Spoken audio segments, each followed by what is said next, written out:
भारतीय इतिहास लेखन में पुरातात्विक स्रोतों का विशेष महत्व है। इसके तीन मुख्य कारण हैं। नंबर एक, भारतीय ग्रंथों का रचना काल सही प्रकार से पता न होना, यानी कि भारतीय ग्रंथ किस काल में लिखे गए उसका सही पता नहीं होने के कारण उनके लिखे जाने के समय में भारत की राजनीतिक, आर्थिक, सामाजिक स्थिति क्या थी, इसके बारे में सही जानकारी हमें प्राप्त नहीं होती है। नंबर दो, लेखकों का दृष्टिकोण। जो उस समय ग्रंथ लिखे गए उसमें लेखकों के दृष्टिकोण ने विशेष प्रभावित किया है। जैसे कि उदाहरण के रूप में हम कह सकते हैं, जितने भी चीनी लेखक भारत आए, उन्होंने ग्रंथ लिखे तो उनका दृष्टिकोण बौद्ध था तथा उन्होंने सारे ग्रंथ जो भी लिखे वो बौद्ध दृष्टिकोण से लिखे। सही गलत का उससे हमें पता लगाना बड़ा मुश्किल होता है। नंबर तीन, प्रतिलिपिकार जो होते थे, जो ग्रंथों की अन्य प्रतियां बनाते थे, उनका दृष्टिकोण भी महत्वपूर्ण होता है, क्योंकि प्रतिलिपिकार कभी कभी बहुत महत्वपूर्ण बातों को छोड़ देते थे और अपनी तरफ से कुछ नई बातें उसमें जोड़ देते थे। तो इस प्रकार से जो मूल ग्रंथ की बात होती थी वो वर्तमान समय तक नहीं पहुंच पाई हैं। इसलिए भारतीय इतिहास में पुरातात्विक स्रोतों का महत्वपूर्ण स्थान है। इन स्रोतों में हेर फेर करनी लगभग असंभव है, क्योंकि जो एक बार शासक ने या निजी व्यक्ति ने अभिलेख में लिखवा दिया और वर्तमान में हमें प्राप्त हो रहा है तो वो हमें मूल रूप से प्राप्त होगा, उसमें कुछ भी हेर फेर संभव नहीं है। इसलिए पुरातात्विक स्रोतों का विशेष महत्व है। पुरातात्विक स्रोतों में नंबर एक पर आता है अभिलेख। अभिलेख पत्थर की चादरों, पत्थरों पर, धातु की चादरों पर, दीवारों पर, स्तंभों पर, देवता की मूर्ति पर लिखे मिलते हैं, जिनसे हमें उस समय की काफी जानकारी प्राप्त होती है और उस समय की लिपि के आधार पर हम काफी हद तक तिथि निर्धारण भी कर देते हैं। भारत में मिले सबसे प्राचीन अभिलेख अशोक के हैं, सम्राट अशोक के।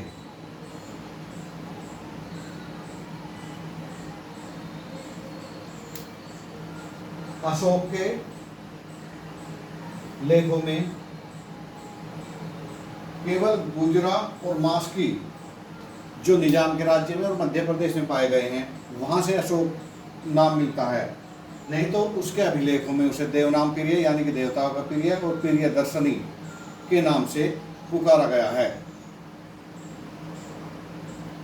अशोक के अभिलेख उसके राज शासन, राजत्व के आदर्श को प्रस्तुत करते हैं और उसकी नीतियों और धर्म जो उसके राज्य का आदर्श था उसके बारे में हमें जानकारी प्रदान करते हैं। डॉक्टर भंडारकर ने अशोक का पूरा इतिहास उसके अभिलेखों के आधार पर ही लिख दिया था। अशोक के अभिलेखों की लिपि ब्राह्मी है। वैसे उत्तर पश्चिम सीमा प्रांत में खरोष्ठी लिपि का भी प्रयोग किया गया है। खरोष्ठी लिपि, वैसे तो अशोक की सामान्य लिपि कौन सी है? ब्राह्मी। ब्राह्मी लिपि वही है जिससे हिंदी, गुजराती, बंगाली, मराठी, तमिल, तेलुगु सभी भाषाओं की लिपियों का जन्म हुआ या विकास हुआ, वही ब्राह्मी लिपि है। जो खरोष्ठी लिपि है उसके अभिलेख उत्तर पश्चिमी सीमा प्रांत से प्राप्त होते हैं और खरोष्ठी लिपि फारसी लिपि की भांति दाईं से बाईं ओर को लिखी जाती थी। इसके अलावा अरेमाइक लिपि में भी अशोक के अभिलेख में प्राप्त होते हैं। अशोक के अभिलेखों को सबसे पहले 1837 में जेम्स प्रिंसेप ने पढ़ा था और वो ब्राह्मी लिपि वाला अभिलेख पढ़ा था। ब्राह्मी लिपि वाला अभिलेख जेम्स प्रिस्टेन थे एक अंग्रेजी विद्वान, उन्होंने अशोक के अभिलेख को सबसे पहले पढ़ा था।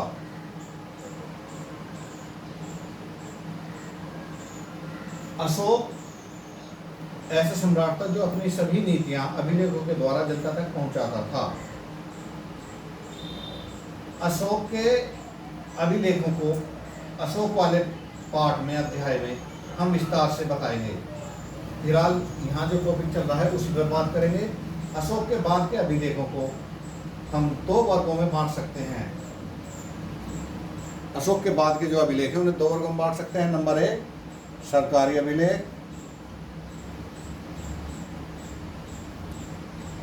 सरकारी अभिलेख। नंबर 2 निजी अभिलेख, निजी अभिलेख।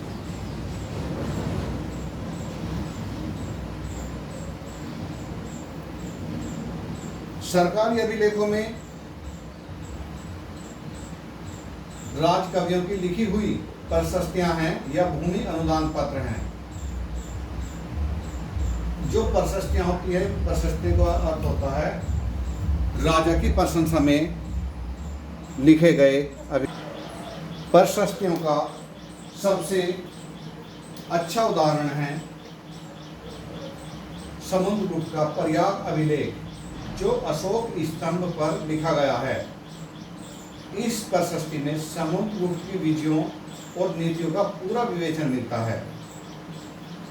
और इस प्रकार की प्रशस्तियां अनेक राजाओं ने लिखवाई हैं, जिनमें प्रमुख है राजा भोज की ग्वालियर प्रशस्ति, जिसमें राजा भोज की उपलब्धियों का विवेचन है। इस प्रकार के अभिलेखों के अन्य उदाहरण हैं कलिंगराज खारवेल हाथी गुम्फा अभिलेख, गौतमी बलश्री का नासिक अभिलेख, रुद्रदामा का गिरनार अभिलेख, स्कंदगुप्त का भीतरी स्तंभलेख, जूनागढ़ शिलालेख, बंगाल के शासक विजय सेन का देवपाड़ा अभिलेख और चालुक्य नरेश पुलकेशन द्वितीय का ऐहोल अभिलेख। इसके बाद आते हैं भूमि अनुदान पत्र। भूमि अनुदान पत्र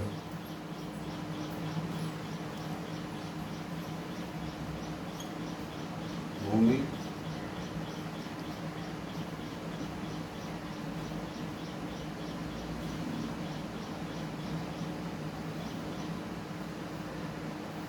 भूमि अनुदान पत्र तांबे की चादरों पर लिखे गए हैं। इन अनुदान पत्रों में भूखंडों की सीमाएं, जो भूमि दान में दी गई है उसकी सीमा लिख दी जाती थी कि भूमि फला फला जगह पे है और इसकी इतनी सीमा है, इतनी लंबाई है, इतनी चौड़ाई है, जिससे कि वो उसका सीमांकन हो जाता था।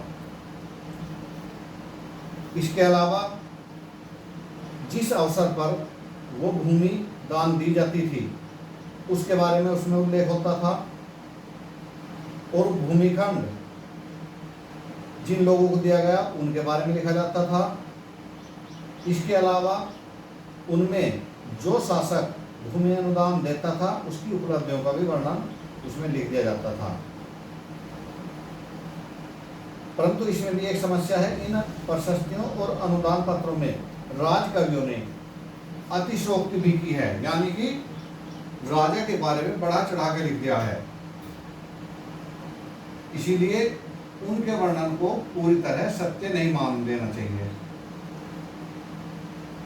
बड़ी संख्या में पूर्व मध्यकालीन भूमि अनुदान पत्र मिलने से ये बात सामने आती है कि भारत में पूर्व मध्यकाल यानी कि 600 से 1200 ईस्वी में सामंतीय अर्थव्यवस्था स्थापित हो गई थी।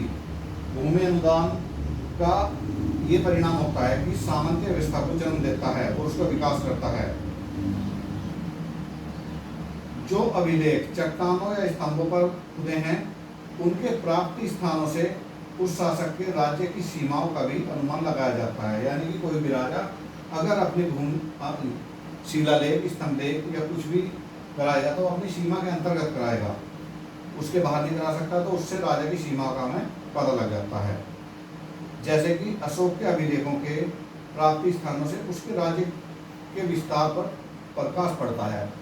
अशोक के इतिहास में वास्तव में उसके अभिलेखों का या शिलालेखों का महत्वपूर्ण स्थान है। जैसे कि मैंने अभी बताया था, अशोक का संपूर्ण इतिहास बिहार भंडारकर ने उसके अभिलेखों के आधार पर लिख दिया। अब आते हैं निजी अभिलेख। निजी अभिलेख मंदिरों में या मूर्तियों पर उत्कीर्ण कराए जाते थे, मतलब ये निजी व्यक्तियों के होते थे, राजा का इसमें कोई योगदान नहीं होता था। इन पर जो तिथियां खुदी हैं उनसे इन मंदिरों के निर्माण या मूर्ति प्रतिष्ठापन का समय पता लग जाता है। इस प्रकार अभिलेखों से मूर्ति और वास्तुकला के विकास पर भी प्रभाव पड़ता है कि भाई उस समय किसकी मूर्तियां बनती थी, मूर्तिकला कैसी थी और वास्तुकला किस स्तर का था। ये सारी बातें भी उससे पता लगती हैं उस समय की। और तत्कालीन धार्मिक दशा कैसी थी, कौन सा धर्म चल रहा था, कौन सा तो धर्म उस राज्य में लोकप्रिय था जहाँ पर यो स्थापित किया गया है। इन अभिलेखों की भाषाओं के विकास पर प्रकाश पड़ता है। जैसे कि गुप्त काल के पहले के अधिकतर अभिलेख प्राकृत भाषा में हैं, यहाँ तक कि अशोक के अभिलेख भी प्राकृत भाषा में हैं। उसकी भाषा प्राकृत है और लिपि ब्राह्मी है। और उनमें ब्राह्मणेतर यानी कि ब्राह्मणों के अलावा धार्मिक संप्रदायों जैसे कि बौद्ध धर्म और जैन धर्म का उल्लेख है। गुप्त एवं गुप्तोत्तर काल के बाद अधिकतर अभिलेख संस्कृत भाषा में आ गए और उनमें विशेष रूप से ब्राह्मण धर्म का उल्लेख है। ये एक बड़ा अंतर है। गुप्त काल के पहले भारत में बौद्ध और जैन धर्म महत्वपूर्ण था और प्राकृत भाषा महत्वपूर्ण थी। गुप्त और गुप्तोत्तर काल में संस्कृत भाषा लोकप्रिय हुई और ब्राह्मण धर्म लोकप्रिय हुआ। निजी अभिलेखों से उस समय की राजनीतिक दशा का भी पता लगता है। जैसे तत्कालीन शासकों का बहुधा उल्लेख होता था उनमें, उसमें कुछ उच्च अधिकारी के पदों पर भी जो आसीन होते थे उनका पता लगता था और यहाँ तक कि करों के बारे में जानकारी मिलती थी। अशोक के जो अभिलेख नेपाल में मिला था वहाँ पर उसकी कर व्यवस्था का उल्लेख मिलता है। कुछ अभिलेखों से उन तथ्यों की पुष्टि होती है जिनका उल्लेख हमें साहित्य में भी मिलता है। जैसे पतंजलि के महाभाष्य से हमें पता लगता है कि पुष्यमित शुंग ने अश्वमेध यज्ञ किए थे। उसी के वंशज धनदेव के अयोध्या अभिलेख से इस तथ्य की पुष्टि भी होती है। कुछ अभिलेखों से हमें नए तथ्य मालूम होते हैं, जैसे कि समुद्रगुप्त के प्रयाग स्तंभ अभिलेख और खारवेल के हाथी गुम्फा अभिलेख से हमें इन शासकों की उपलब्धियों का ज्ञान होता है। रुद्रदामा का जूनागढ़ अभिलेख यह बताता है कि उसका राज्य विस्तार क्या था। सातवाहन राजाओं का तो पूरा इतिहास उनके अभिलेखों के आधार पर ही लिखा गया है। साहित्य से इन शासकों की उपलब्धियों पर बहुत कम प्रकाश पड़ता है। इसी प्रकार दक्षिण भारत के पल्लव, चालुक्य, राजपूत, पांड्य और चोल वंशों का इतिहास लिखने में इन शासकों के अभिलेख बहुत उपयोगी सिद्ध हुए हैं, क्योंकि उन्होंने अपने अभिलेख लिखवाए, उसी आधार पर उनका इतिहास का निर्माण हुआ। इसके अलावा ये तो भारत के अंदर थे, भारत के बाहर विदेशों से भी प्राप्त अभिलेखों से हमें भारत का इतिहास लिखने में मदद मिलती है। जैसे कि एशिया माइनर में बोगाज कोई एशिया माइनर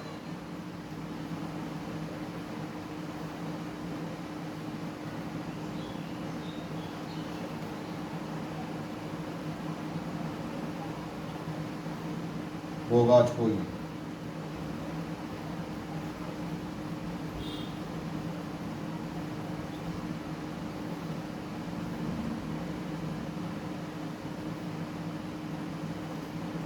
ईसापुर